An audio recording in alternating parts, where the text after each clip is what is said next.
Iya. Okay. Nah, mungkin kalian udah tahu ya nama kita, cuman lebih afdol lagi kalau kita perkenalan dulu. Ya. Okay. Nah, perkenalkan aku Ayla Putri dan aku pasti ditemenin sama kakak di samping aku nih. Boleh Halo perkenalan, semuanya, nama aku Ika Lasari.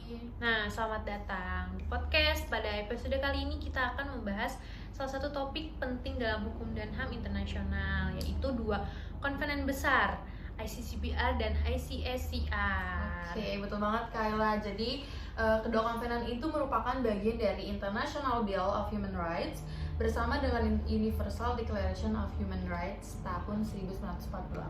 Nah, yang menarik walaupun keduanya sama-sama berbicara tentang HAM, tapi pendekatan dan karakter keduanya cukup berbeda nih Kak. Betul banget. Nah, di podcast ini kita juga nggak cuman bakal bahas tentang definisi aja, tapi kita juga coba melihat secara lebih kritis nih, kenapa sih sampai ada dua kovenan dan apa perbedaannya, dan juga apakah pembagian ini tuh masih relevan di masa sekarang. Mungkin kita masuk aja ke segmen pertama ya, yaitu sejarah Oke. lahirnya ICCPR dan ICSCR.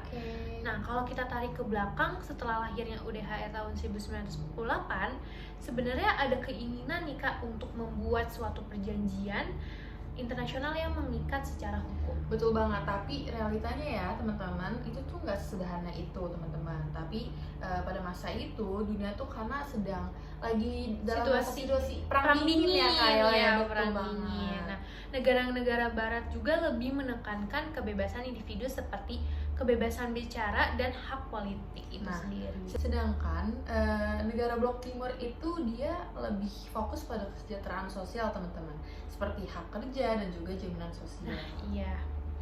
Perbedaan ideologi ini akhirnya membuat satu konvenen tunggal sulit disepakati nih Kak Yufi. Betul banget. Jadi akibatnya lahirlah dua kovenan yang terpisah pada tahun 1960. Apa tuh Kak kalau boleh tahu?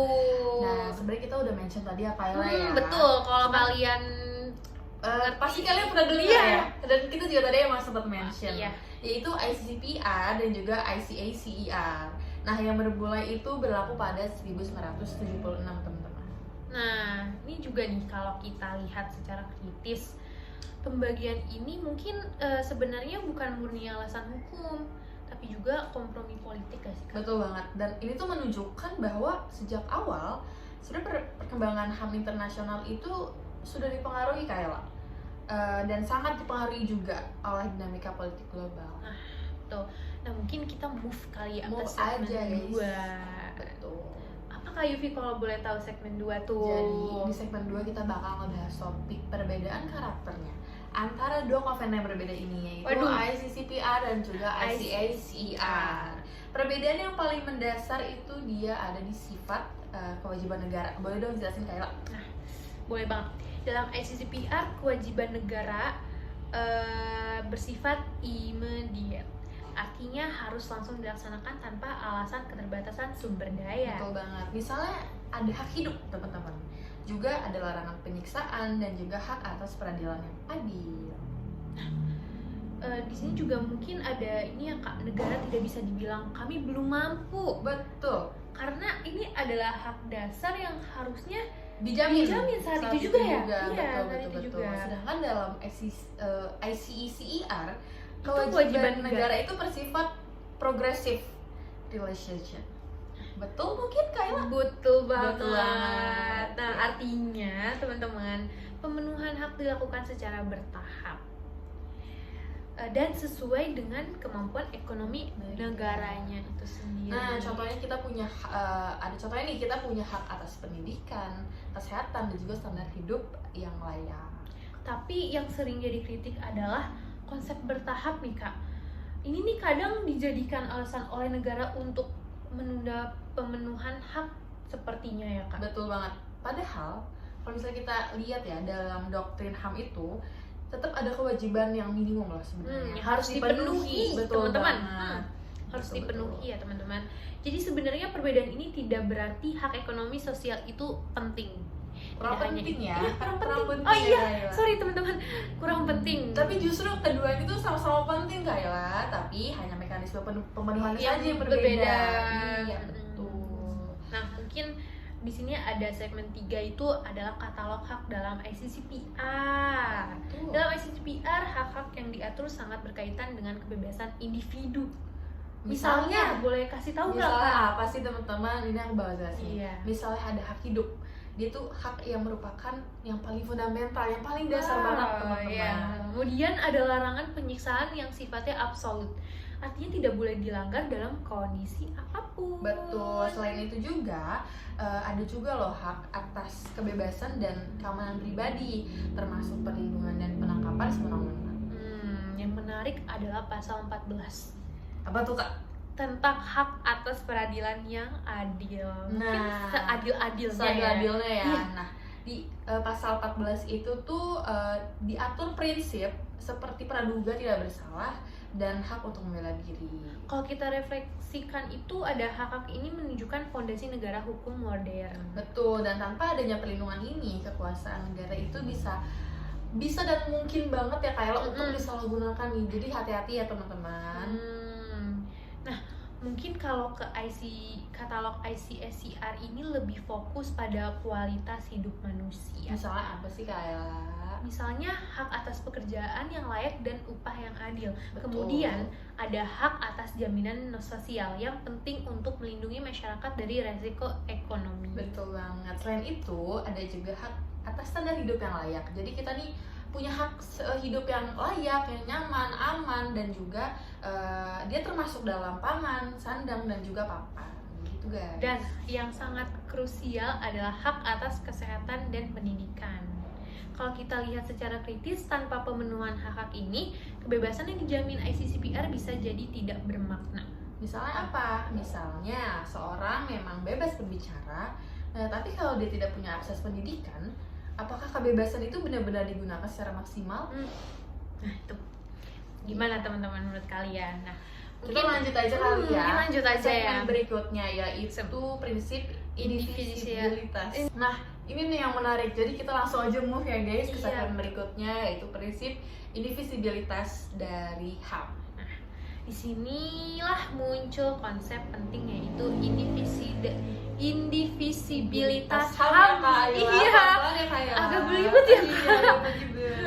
Nah, artinya semua hak itu saling berkaitan guys dan gak bisa dipisahkan. Notes ya guys. Nah, konsep ini ditegaskan dalam berbagai konferensi internasional termasuk Vienna 1993. Nah, secara sederhananya kita itu tidak bisa hanya memilih satu jenis hak dan mengabaikan yang lain. Nah, misalnya nih, tanpa pendidikan dan kesehatan, seorang sulit berpartisipasi dalam politik. Betul, tapi sebaliknya juga guys, tanpa kebebasan politik, kebijakan sosial juga akan sulit dikontrol nih oleh masyarakat. Betul. Menurut kami juga ini menunjukkan bahwa pembagian ICCPR dan ICSCR ini sebenarnya hanya bersifat administratif, bukan substansial. Betul banget. Nah, kita mau bahas apa lagi nih Kak? Oke, sekarang kita lanjut lagi. Ini pembahasannya udah mulai lebih menarik lagi, udah mulai serius nih teman-teman ya. Penasaran kan? Oke, jadi kita bakal ngebahas relevansinya bagi Indonesia. Jadi Indonesia sendiri itu sudah meratifikasi kedua komponen ini tuh sejak tahun 2005 guys. Artinya secara hukum Indonesia wajib melaksanakan kedua jenis hak tersebut. Betul. Nah menariknya nih guys, dalam UUD tahun 1945, hak sipil dan politik serta hak ekonomi sosial itu dimasukkan dalam satu bab. Wow.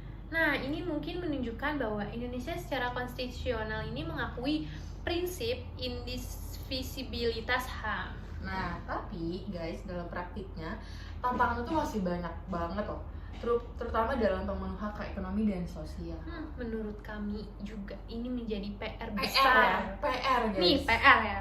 Catat teman-teman, bagi negara untuk memastikan bahwa semua hak benar-benar bisa dinikmati oleh masyarakat. Oke, jadi kita bisa tarik kesimpulan ya. Kesimpulannya boleh deh. Nah, jadi kesimpulannya itu adalah ICCPR dan ICSCR ini dua instrumen paling penting dalam sistem HAM internasional yang memiliki karakter berbeda, tetapi saling melengkapi ya teman-teman. Tapi dalam praktiknya tuh masih banyak banget tantangan, terutama dalam memastikan bahwa semua hak tersebut itu benar-benar terpenuhi atau tidak nih.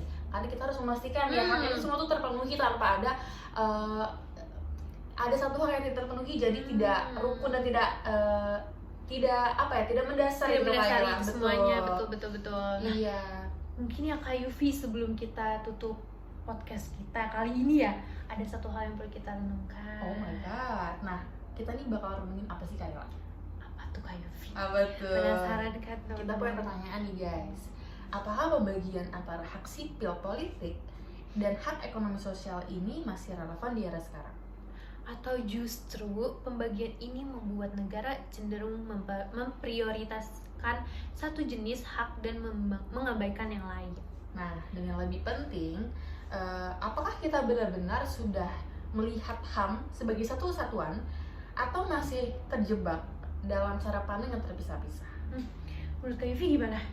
Ini pertanyaan penting banget nih Kak Ella nih. Penting sih Kak. Betul, karena pada akhirnya mungkin aku aja yang jawab ya. Oke, boleh. Yeah. Nah, mungkin menurut kami ini pertanyaan sangat penting. Karena pada akhirnya tujuan HAM adalah untuk memastikan setiap manusia bisa hidup secara bermartabat. Bener banget Kak Ella. Nah, mungkin cukup ya Kak. Udah selesai nih podcastnya, cukup ya Kak Ella ya untuk hari ini. Teman-teman yang udah dengar mungkin ini bermanfaat buat. Iya, semoga dengan adanya podcast hari ini bisa menambah wawasan dan bisa enjoy ya dengan kita podcast. Pasti. Dan semoga kita kedepannya juga bisa saling mengevaluasi. Betul banget. Dengan kesalahan kita mungkin ya ada kurang-kurangnya.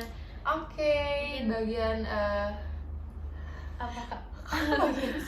Oke, sekian ya guys podcast kita untuk hari ini. Semoga bermanfaat untuk kalian semua yang sudah mendengar podcast kita. Terima kasih ya teman-teman yang sudah mendengarkan podcast kita hari ini dan sudah menonton dan meluangkan waktu kalian untuk menonton podcast kita nih. Betul. Sampai jumpa di episode berikutnya teman-teman. Bye. Terima kasih semuanya.